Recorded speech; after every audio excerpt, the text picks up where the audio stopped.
Welcome back to season 3 of the Sober Motivation Podcast. Join me, Brad, each week as my guests and I share incredible and powerful sobriety stories. We are here to show sobriety is possible, one story at a time. Let's go. In this episode, Brooke shares her rocky journey with addiction, which began in her teenage years following the loss of her father. Raised in a close knit family, she first turned to alcohol as a coping mechanism during this painful time. As she grew older, her drinking habit escalated. Despite facing further life challenges, including a battle with cancer, Brooke continued drinking, often to cope with both physical and emotional pain. After hitting rock bottom, Brooke courageously chose to ask for help and entered a rehab program. Now, with over 400 days sober, Brooke is grateful for her new life and aims to support others dealing with addiction. And this is Brooke's story on the Sober Motivation Podcast. The holiday season can be particularly challenging for those in early recovery. With increased social drinking parties and family gatherings, triggers are everywhere. SoberLink is a high-tech breathalyzer device designed to keep you on track. Devices are remote, so you can take it with you on the go, and scheduled tests mean there are no surprises. During each test, SoberLink's facial recognition technology verifies your identity, ensuring the correct person is testing. Your test results are then sent instantly to contacts you've chosen, helping you rebuild trust and stay committed to your sobriety throughout the busy season. Stay sober and rebuild trust this season with SoberLink. Visit soberlink.com/recover to sign up and receive $50 off your device today. And I have to give another huge shout out to our new other sponsor, Charmaine, cooking show host and author of delicious and doable recipes for real and everyday life. Charmaine prides herself on living a drug and alcohol-free lifestyle, and she's also a huge fan of the Sober Motivation Podcast. So if you're hungry for fun, delicious, and doable dishes, Charmaine's collection of over 70 mouthwatering recipes will be sure to please your hungry gang. Pumpkin muffins with coconut crumble toppings, lemon walnut tuna melts, cranberry turkey burgers with sweet horseradish mayo, and grilled chocolate sandwiches are just a few of the fabulous and flavorful dishes you will enjoy preparing and devouring with ease. Check out Charmaine's cookbook today. I'll drop the link in the show notes below to the Amazon listing. Before we jump into this episode, Brooke's story, which is incredibly powerful, I just want to let everybody know that we do discuss a suicide attempt in this episode. Now let's get right to it. Welcome back to another episode of the Sober Motivation Podcast. Today we've got Brooke with us. Brooke, how are you? I'm great. Awesome. Thank you so much for reaching out and being willing to share your story here on the podcast. What was it like for you growing up? I actually had a really wonderful childhood, super close knit family. My mom, dad, me, and my two sisters. I played a lot of sports and was really involved with that kind of thing growing up. And my parents were really supportive of me. I didn't have any exposure to drugs or alcohol in the home, but things changed when I was around 15 years old. My dad got sick with cancer and he ended up passing away. So that was just really tough for me because my dad was my best friend. He was my softball coach and just the person I basically went to for everything. So losing him took my life in a completely different direction than I ever could have imagined. Yeah, when we lost him, I basically just didn't really care anymore. I had never had a drink or smoked or anything before that point. And after he passed away, I wanted to do everything. I wanted to drink, I wanted to smoke, I wanted to be bad. And the first time that I drank, it was like I fell in love with it instantly. I can't really explain the void it filled, but it's just that emptiness didn't matter when I was drunk. And then when I got sober again, it was like all I wanted to do was be drunk. So it became this vicious cycle very early on, and it didn't stop for 20 years. Yeah. Wow. It's such a tragedy, especially at 15 when, and like you mentioned there too, your dad was your best friend who you went to for everybody, and then that is gone, and that whole experience too. I haven't been through it as far as my parents, but I can only imagine that it was very traumatic for you to go through it. And I know in the email that you had sent me, you had mentioned that your father opted to go through the process at home, and that was extremely difficult and in a different experience for you too. Yeah, so having him at home, he wanted to be at home, not at the hospital. And that was a blessing for our family because we knew that he was comfortable and safe. So it was a wonderful experience, but at the same time, it was very traumatic. Watching your hero, he was, 6, maybe 250 pounds, and by the end, he was 130 pounds, and he couldn't talk or see or communicate really in any way. It was just really devastating to watch the process happen. And for a 15-year-old, it's just, going from this wonderful, charmed, perfect life to that. It was just a shock, a really big shock. I grew up also in church with a really strong faith. And I feel like that was a turning point in my faith as well. I didn't understand why God would want to take away my favorite person in the world. It felt like an attack on my soul. And it was really hard for me to see at that time. Everybody else was hurting too.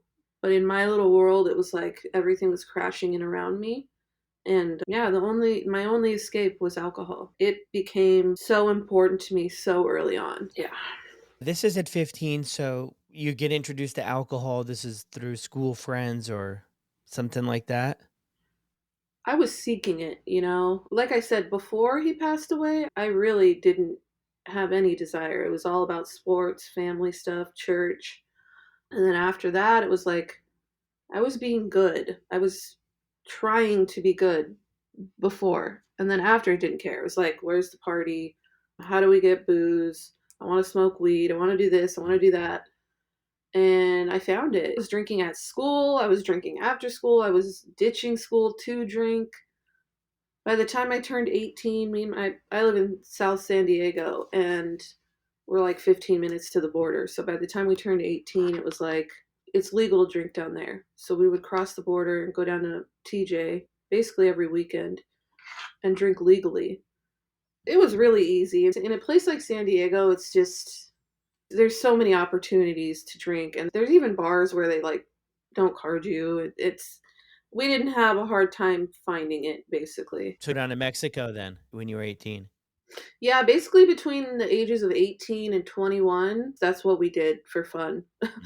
It literally was like a 15-minute trip to the border and then 20 minutes, get in a cab and down to the bars and the clubs. And a lot of the clubs down there, girls drink for free too. So it was really easy. Yeah, wow. So where do you go from there? You turn 18, what do you do after high school? This is another kind of interesting aspect. I was a softball player in high school, and I ended up having a scholarship offer to Cal Poly San Luis Obispo, and I just didn't even follow up on that. I didn't care anymore. It was like without my dad, none of it meant anything. So I let that go down the drain. I think I enrolled in community college and just didn't go. At that point, it was just party time. I didn't have any more responsibilities with school, and I just wanted to drown it all out. A couple pretty crazy things happened during that time.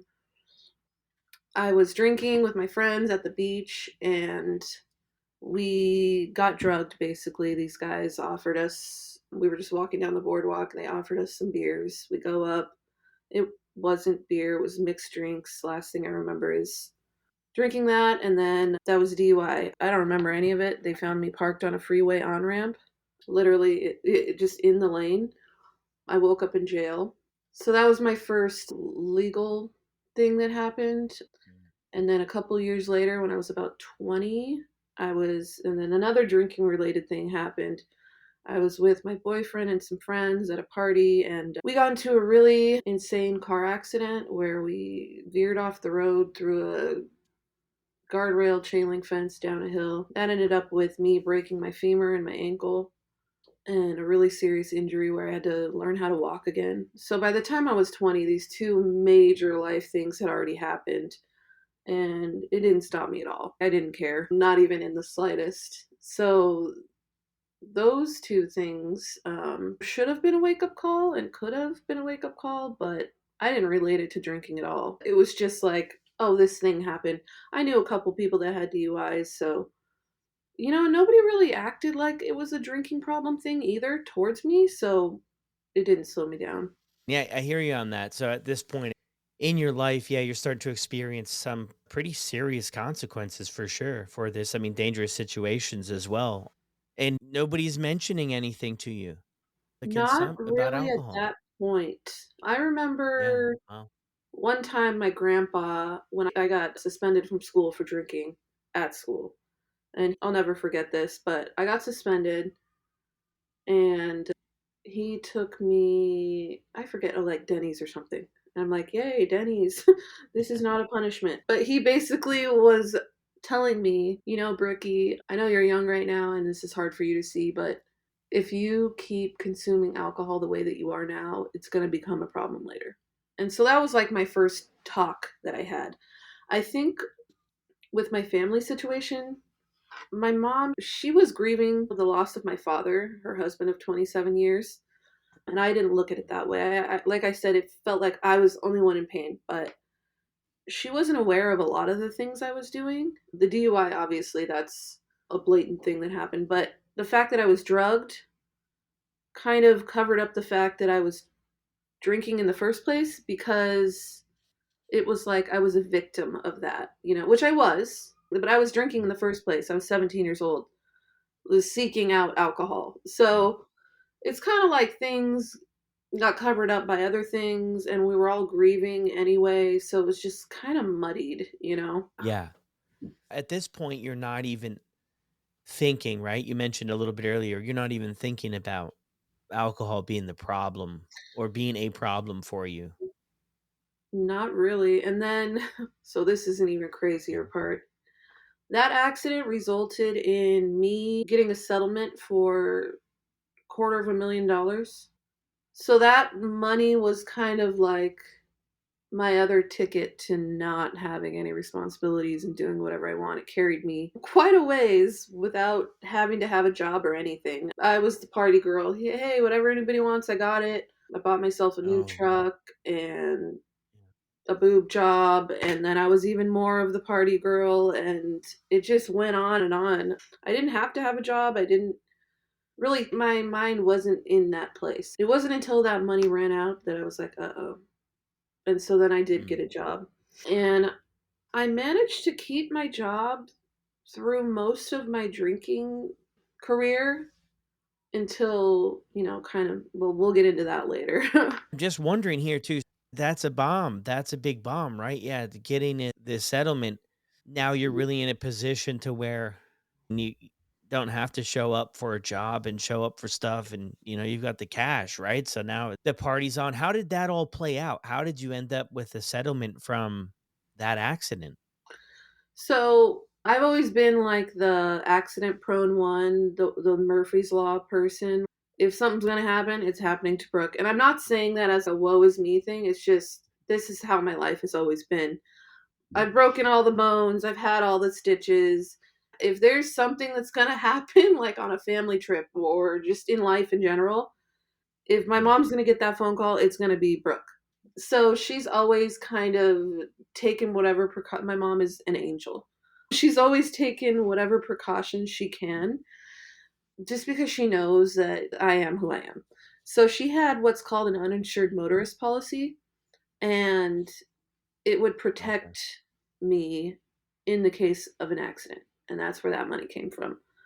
I basically had to write a letter about how it Okay. changed my Got life and all that kind of stuff, and they awarded me $250,000. Yeah. Okay. Gotcha. Now that makes sense. So then you're immersed in the party. I mean, how long does this last for? Well, I was always in a relationship, and it was always with somebody else that liked to drink as much as I did, or smoke, or I really liked to Mm. smoke weed in the beginning. So my first boyfriend, we smoked weed together and we drank together. And then my next boyfriend was an alcoholic, so we drank together. And I always put myself with somebody that wouldn't question my drinking. That was a purposeful thing that I did. I didn't want to be with anybody that might think it's weird that I drank so much. So I was always with somebody who drank as much as me or more than me. So it kind of just didn't seem weird. So I worked. I was like a functioning alcoholic, and I at that in my 20s, I wasn't to the point where I was drinking every single day. It was kind of more still a party thing on the weekends, maybe a couple days during the week. There was another arrest that happened. I was at the river with my friends drinking again, of course. So now this is the third thing. Got in an altercation with a girl at the bar, and there happened to be a police officer in the bar, weirdly. And I had smacked some shot glasses off the bar and caused a big old scene.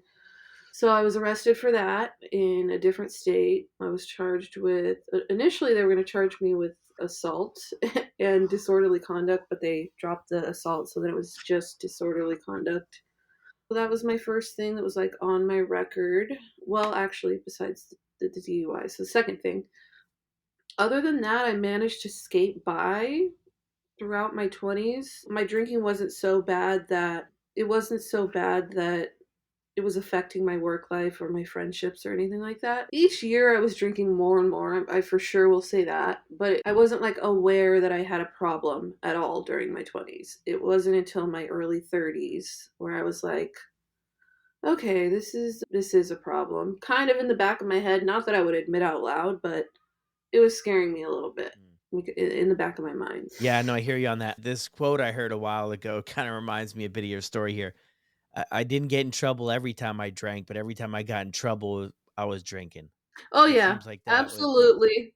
a Yep, trend here, you know? that checks out for sure. Yeah. So you're in these relationships. I mean, we're gonna probably find people and attract people that are mirroring, our behaviors, right? And how Mhm. we're kind of operating day to day. So I mean, having those Absolutely. people is maybe a subconscious way of just sort of enabling what we're up to and what we're doing. You don't want anybody to mention, hey, this might be a problem, or hey, you should try to, make changes. That's interesting. So where do you go at your 20s? You kind of shared a little bit about that. There's those consequences. You're progressing a little bit here, but it's not having an overwhelming impact on your day-to-day operations.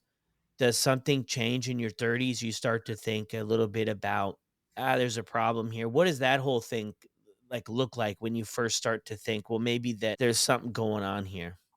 So in my early 30s, that's when it started escalating to not just drinking on the weekends, coming home and drinking every night. I never drank at work. Maybe if I had a job that I could get away with that at, but I didn't. Never drank at work. Like I said, I still managed to wake up every morning and get there, as painful as it was sometimes, but it was like on my mind at work. And right when I get off, I'm going to the liquor store. In my head, there was no like extracurricular activities or events that I could do that didn't involve alcohol. If there wasn't alcohol there, or if I couldn't be at home drinking, like it probably wasn't going to happen. My world got a lot smaller and it became my crutch for everything. And I'm still struggling at this point with the loss of my father. It was one of those things where I kind of just never stopped grieving. And when I look back now, I think I leaned on that sadness as a reason to drink. It gave me a reason to be the sad girl who needed the alcohol. So that was kind of like a vicious cycle. And this whole time, I'm going to church here and there, but it wasn't like as important as it used to be to me. And that's because I knew I was doing something wrong, and it was like the guilt and the shame, and I didn't want to face anyone with it. I didn't want to face God. I didn't want to face my family. I was just hiding from everyone at that point, and I moved to the beach. So my family's a little bit off the coast, and I moved to the beach, so I was a little bit removed from them. And then I could really get away with it because I wasn't around the people who really would notice and care. And that's when things really started. That's when missing days of work and lying and, just all the bad behaviors started to happen. Letting down friends and family, just not caring. As long as I was drinking, as long as I could get drunk, I didn't care who it affected. It didn't matter to me at that point. Yeah. How were you feeling personally throughout this stage in your life? I was starting to get scared. So the drinking escalated. It wasn't just on the weekends anymore. And then around this point, I would say maybe 32, 33 is when I started to notice that when I stopped drinking, I would get sick. And so that's when I knew just by Googling. I hadn't gone to any meetings or anything, but I was in like the danger zone.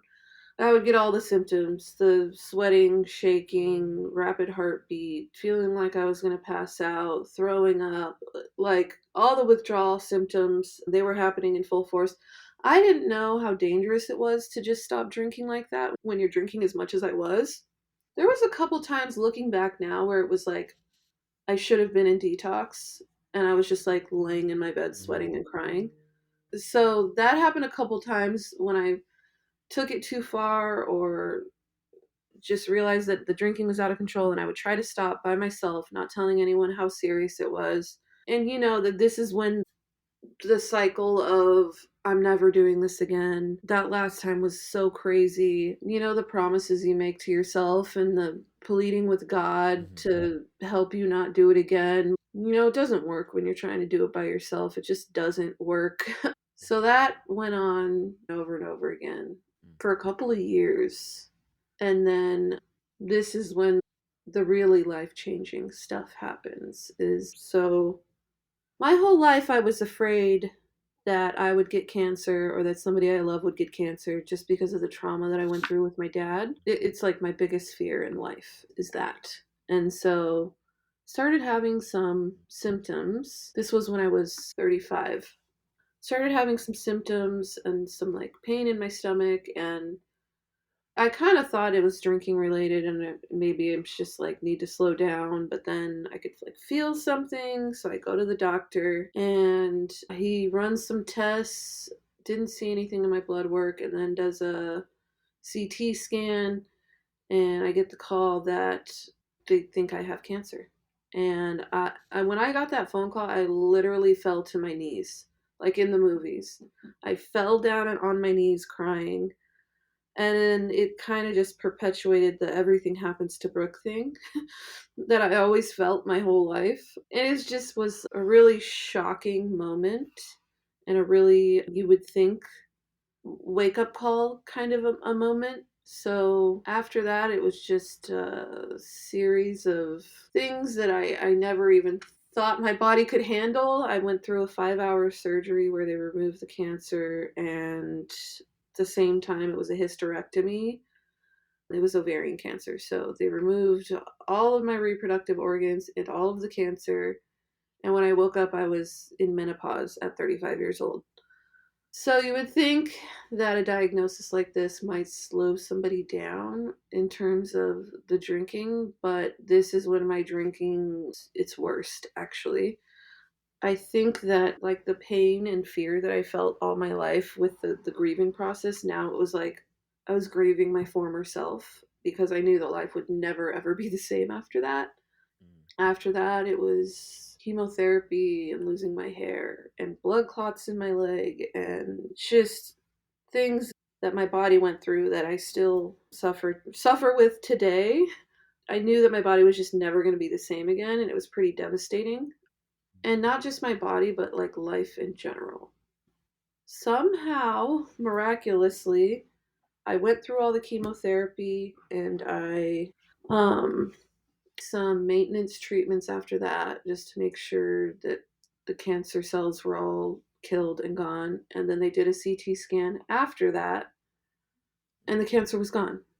So somehow, some way, mind you, I'm drinking the entire time. I'm literally drunk at chemo sometimes. Like, this is dangerous territory that I'm in.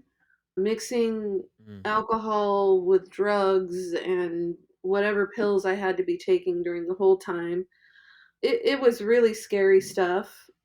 Like withdrawing, like literally withdrawing and doing chemotherapy at the same time, or still having alcohol in my system and doing Wow. chemotherapy. The fear and like the physical pain and the mental anguish that I felt during this whole battle just rocketed my alcoholism even further. It Yeah. was a really crazy time in my life. but like the chemo and the cancer kind of masked the alcoholism. Like I was cancer girl now instead of Mhm. being an alcoholic. Incredible that you made it to the other side of this, but a very tough process to go through, I'm sure. Did anyone pick up on any of the signs of the alcohol during Yeah, these other so meetings or treatments? yeah, I was gonna get into that next, but this is the time at which everyone started to notice Mm, because there was no hiding anymore. I needed to be taken care of as far as the mm, cancer aspect was concerned. The chemo made me so weak, and you know, you need someone to take care of you during that time. So I moved back home, and my sisters and my mom and really everyone that loved me, my best friends. I have 3 really best friends that have been my friends my whole life throughout all of this. One of which had no idea I was an alcoholic. That's how good I was at hiding it. But anyway, during this time, there was really no hiding from anyone, and my alcoholism was kind of under a microscope at that point. People started to notice how far it had gone, and I think that I got away with it a little bit because, oh, she's been through so much. I'm talking now after I'm in remission. She's been through so much of, we all deal with things in our own ways. But then it got to the point where it was like, no, we can't let her keep drinking anymore because they saw me getting sick. They saw the ways that the things I would do and say, they weren't me, and I was damaging relationships. I was hurting everyone. I was scaring people. I was drinking and driving, which I had never done. Ever since that first DUI, I was terrified to drink and drive, so I didn't for years and years. But then at a certain point, I didn't care anymore. Just things that mattered to me didn't anymore. Wasn't praying or talking to God or going to church. I didn't care about any of that. It was like the cancer and the chemo and all of that was another excuse to drink more and to be sad. And this is why I'm drinking because that happened. But people weren't having it anymore. And it was to the point where they weren't allowing me to drink. Like my car was taken away from me and my keys, and you're not going to the store and you're not doing this, you're not doing that.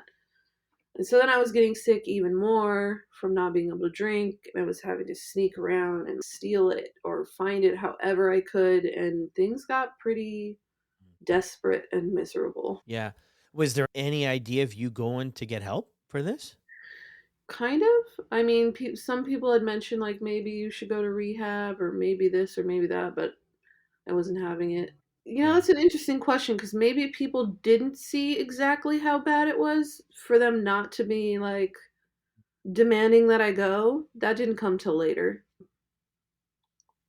They just wanted me to So you're stop, you know? Yeah, I might be wrong here on this guess, but you probably wanted to stop. I think we all get to that point. We want to stop in a sense. There's part of us that wakes up every morning feeling terrible, and then we have those thoughts, maybe not the biggest ones, but I would like to live a different way. And then that's maybe drowned it out. I don't know if Oh, I that's was something that you desperate. experienced at that time. I Yeah. was desperate for it to be over. I was desperate for it to be over, but it was a dependency at this point. It was a physical thing Yeah. now. It was past the point of being fun. There was nothing fun about it anymore. It literally at this point it was I don't want to be sick. I need this or Mhm. I'm going to be sick. And I was over being sick. I was just sick for a year. I was just doing the chemo thing and throwing up and being sick, and it's one thing masks the other thing, and it's alcoholism and cancer together. It was misery. 100% misery. But Mm. at this point with the drinking, it was just covering up physical pain. Now it was covering up not just the mental issues, not just the emotional pain, not just the grief. I was physically just so shot. My body was, my arms hurt from having the IVs, and my legs hurt from I ended Mhm. up with blood clots in my legs.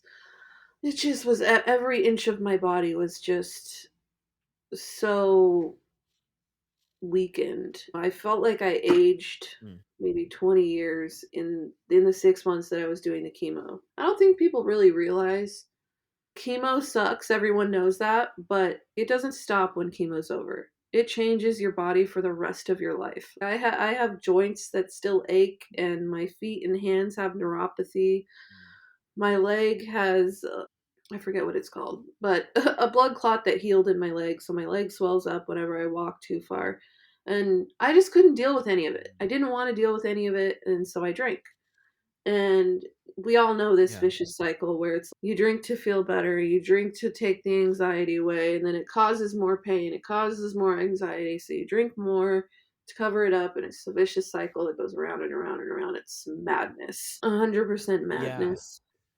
Yeah. I mean, a great way to put it too. And it sounds like you connected when you were 15, which with that story with your father, that you connected the alcohol to the escape, and that really took a good strong hold on your life, and then that kind of continued up till now, 35. So 20 years, things progressed maybe slowly, right? Like it didn't go, way over top overnight.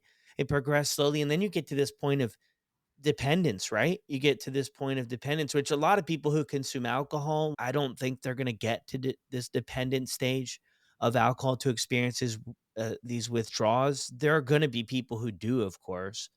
And when you get there, it's very scary because, like you said, you can actually die. And a lot of people do from these cold turkey withdrawals from alcohol. It can be very dangerous. And, you Googled it, right? That's our first little thing is to Google what's going on, right? And where do you go from here though? So 35, so are you still at your mom's place? What is your relationship like too with your mom and your sisters? They're terrified. They're really scared for me. They've watched me go through this horrible thing, and now they're watching me even after I'm better now. I'm in remission, but really I was worse than I'd ever been. It was a miracle. It was a miracle that I had stage 3 cancer. It was really far advanced and it was gone. When I look back on the cancer journey, I am actually very grateful for it now because this is when I started to realize, well, I kind of already did, but this is when everyone else started to realize that the alcoholism was as bad as it was. If I hadn't had the cancer, the microscope wouldn't have been on me the way it was for them to see. So it really opened everyone's eyes and they were all scared. Like I said, I was spending time at my mom's house where I wasn't allowed to drink, and then I would go to my sister's house, who was my ride or die drinking buddy. And she was like, "No, you're not drinking here." It was to that point. That's when I knew, okay, even this person that I've been drinking with since we were kids basically is telling me you can't drink anymore. And then my other sister, I would go to her house and she was like, no, nobody was having it anymore.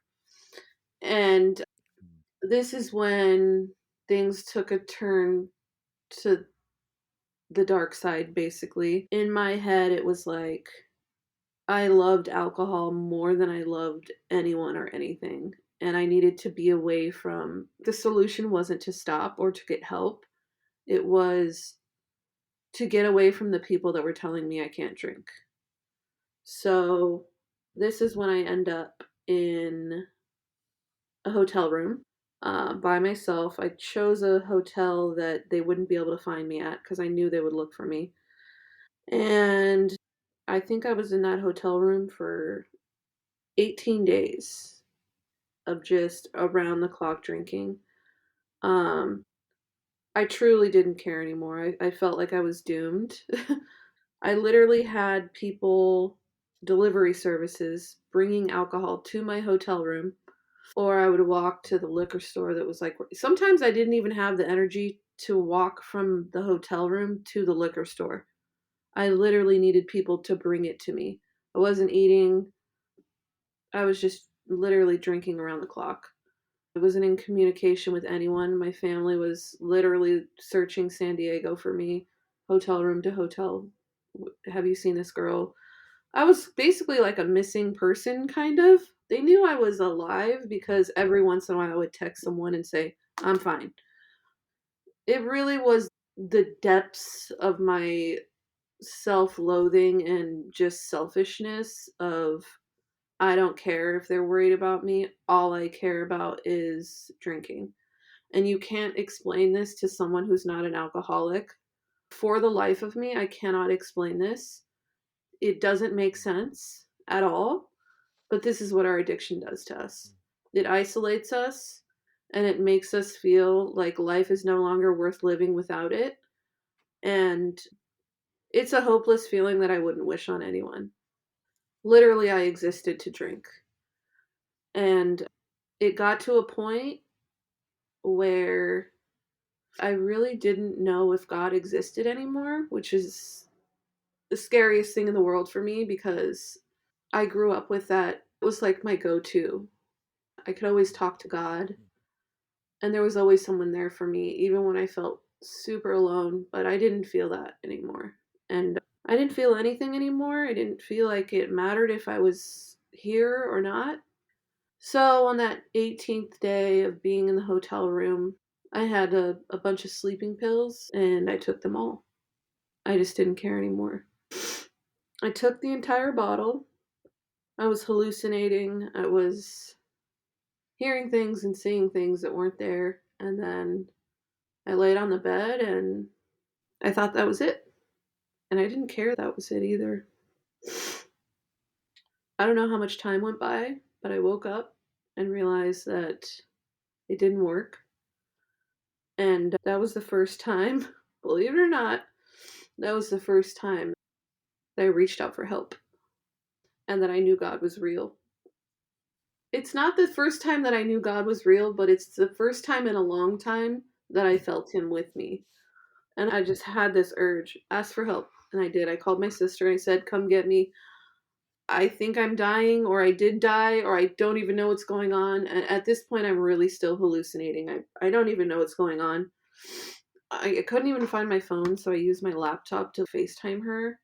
This is the first time I've really contacted someone that whole time. So somehow I told them where I was. I gave them the address or the name of the hotel or something. The ambulance came. I remember they're searching the room, trying to figure out what it is I took, and they find the pills. I think my sisters are there. I know my mom's there. And that's when my recovery began. One of the lucky ones to where the first time that I went to detox was the only time I went to detox. It was obviously a 72-hour hold because, I tried to take my life. So I was in the hospital for 72 hours in detox for part of that 72 where I wasn't able to leave. It was miserable. But luckily, they were able to give me medicine. So the come down wasn't as crazy as all the other times because they gave me the medicine that I needed to not have a seizure or a heart attack or, all those dangerous things that could have happened all the other times I tried to stop. I was in the detox for a few days and then I got to go home. And I'm not going to say I was cured. I'm never cured, but I was done. I didn't want it anymore. That suicide attempt was a wake-up call to me, and I felt God again. I felt God's presence in my life just pushing me to recovery. So after that, I frantically searching for a rehab to get into, couldn't find any bed, weirdly, trying to go to rehab and nothing was available. Calling places over and over again. You have a bed yet? You have a bed yet? You have a bed yet? No.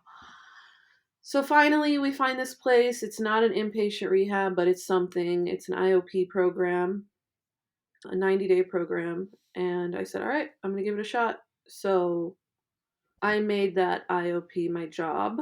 First, it was 5 days a week, 5 hours a day, and I just soaked everything up. I learned everything I needed all the tools I needed to keep with me to stay sober. So I did the 5 hours a day, 5 days a week for a couple weeks. And one of the things that they taught us was super important was after you leave here, you still need to have something to lean back on. So that's when I really dove into the meetings, AAA, recovery communities online. I found this recovery community. I started listening to your podcast and oh my gosh, these people are like me and they get it, you know, and all my friends in AA that I connected with, and it was like the missing piece, you know? I needed to have others around me that understood, because like I was saying before, you can't explain this to anyone unless they are it. They've been there. So it just was like such a relief to be among people that really got it. And yeah, I did the AA thing. I worked the steps. I made my amends. That was like such a weight off of my chest and my heart, apologizing to people for scaring them, and, you know, making my peace with God, and finally facing God and thanking Him for keeping me safe and asking Him for guidance. And I cannot tell you the weight it took off my shoulders when I stopped trying to be my own boss and gave it all away to God and allowed Him to just guide my steps forward. It's like a new life. I feel like all of that was literally a different life, and nothing's ever been the same since. It's only gotten better and better. So I'm really, truly grateful. Wow. Yeah. Incredible story. Definitely grateful that you're still with us. When was that day when you reached out for that help? It was September 19th, 2021. Yep. Wow. That's it. That's incredible. I mean, Yeah. this might be a little bit wild, but it does sound from your story there, something did die that day, the way you were living before. Yeah. Maybe was gone in a sense that day. When I woke up, I had no intentions of waking up. Like, I took the whole bottle. When I woke Mhm. up, it was like, whoa, I'm still here. I couldn't even explain it or rationalize it in my head, but I really felt God. I did. It was like this moment of clarity of, what am I doing? Call someone, get help. I didn't feel that before. I Mm. really didn't. So it was like my eyes were finally opened. I was still kind of in a haze, but awake enough to ask for help. I never asked for help. Really, never asked for help. Didn't cross my mind before. Yeah, that's just so incredible. And thank you so much for sharing all of that. I know it's not the easiest thing to share. You know, it's those dark times that we go through in our addiction and in our lives. So thank you so much for sharing that. What the heck has changed in your life? What do things look like for you today? Now, I mean, you sent this email a while back and you were at 414 days then. Now there's going to be some more added to it. But what has changed in your life in 400 plus days? I wake up every morning feeling grateful and thanking God and asking God for what His plan is for my day that day. I'm happy. My relationships are so much stronger. My career, I mean, I can't even explain to you the changes it's made in my career. Everything, every aspect of my life is better. I'm happier. Everyone around me, they're happier too because they're not having to worry about me. Mm. Just everything is better. And my worst day now is still a piece of cake compared to any day I had drinking. I can manage my life now. Mm. And I'm confident with the decisions that I make. And I remember everything that I do. And it's just like a regular day of really doing nothing is amazing to me because I'm here for it. I can feel it and I can enjoy it. And it's just such a blessing. Sobriety is such a blessing. That's the truth. And I love too when you throughout your story when you shared it, you had these events happen that were very traumatic and it had a big impact on you. But while you're sharing your story, you were able to realize and reflect back that maybe in one way or another, you were using those events to fuel and reason with yourself to continue drinking. Now that you're sober, how have you begun to navigate those events? Because throughout those years, it's only a guess here on my part, but I don't know if much work was done to deal with the grief and to deal with all the emotions that came up. Is that something that you've plugged into in your sobriety? So here's a really interesting thing that happened. Every year since my dad passed away, the anniversary of his death, March 10th, was like a serious day of mourning for me. I would cry and commiserate and be sad, which is normal in the beginning. You're sad and you grieve and Mhm. you need help to get through that, which I did. I went to therapy over the years. But it was always this big event that just broke me down completely and was an excuse to drink more. And the first anniversary that happened after I got sober, I didn't realize Mm. that day had come and gone till a week later. Isn't that interesting that the minute I become sober, that day no longer means so much to me? And it's not because I don't love my dad or I don't miss him. It's because I don't need that excuse anymore to be miserable. You know what I mean? It was an excuse. It was an excuse to be sad and to drink. I have healed. That wasn't the problem. The alcohol was the problem. And that was my excuse to drink. That was one of my excuses to drink, just like cancer was another excuse to drink and the fear and all that. Yeah. But now that alcohol is gone, yeah, I can face all those things. And I've done the therapy and I've made peace with a lot. Yeah. Beautiful. Yeah, I love that. Wrapping things up here, look, if somebody was still stuck in this cycle, what would you say to them? Ask for help. Do not let it go as long as I did. There is a way out. There's absolutely a way out. If you can get help sooner than rather than later, you'll avoid a lot of trauma. Yeah, beautiful. Yeah, I love that. Asking for help and not trying to do everything alone. I Yeah. feel like that's the shame involved with the whole thing is this we feel like other people are going to think so many different things and then we just don't reach out for help. We try to do everything alone. We try to do it on our own. And I mean, most people share that story before we reach out for help and try to get some guidance from somebody that might be a little bit further along than us. We try to just figure it out all on our Mhm. own. Incredible story. Thanks, Brad. I really appreciate the opportunity to What's do. What did you say? Yeah, you're welcome. Oh, I'm just wondering what's next for you.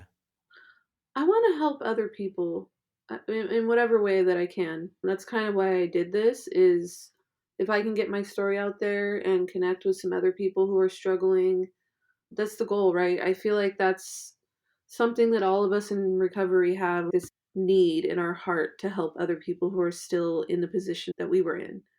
And so that's what I want to do. Mm. And if anybody wants to reach out, I am here for it. I would love to talk to you. Yeah, beautiful. How can they get a hold of you? Instagram, Brooke Cole, BRKEKOHL. Facebook, same thing. Yeah, hit me up on either one of those. Okay, perfect. Thank you. Anything else you want to mention before we sign off? I just wanted to thank you, Brad. This podcast, when I was trying to get sober and when I did get sober, it was so incredibly helpful just to hear everyone's stories of hope. And I really appreciate it. So thank you. Thank you. Thanks for listening. I'm glad we could be a little bit of inspiration for you. Yeah, you really have been. Well, there it is, everyone. Another incredible story on the podcast. Thank you so much for hanging out to the end here. And thank you, as always, for all the support. But a huge shout out to Brooke for being willing to come on the podcast and share her story. She really wants to help other people. She really wants to get her story out there and hopes to inspire others to choose sobriety, to give it a shot. If Brooke's episode stood out to you in any way, be sure to check out her Instagram and send her over a message. I know it would mean the world to her. Thank you all again, and I'll see you on the next one.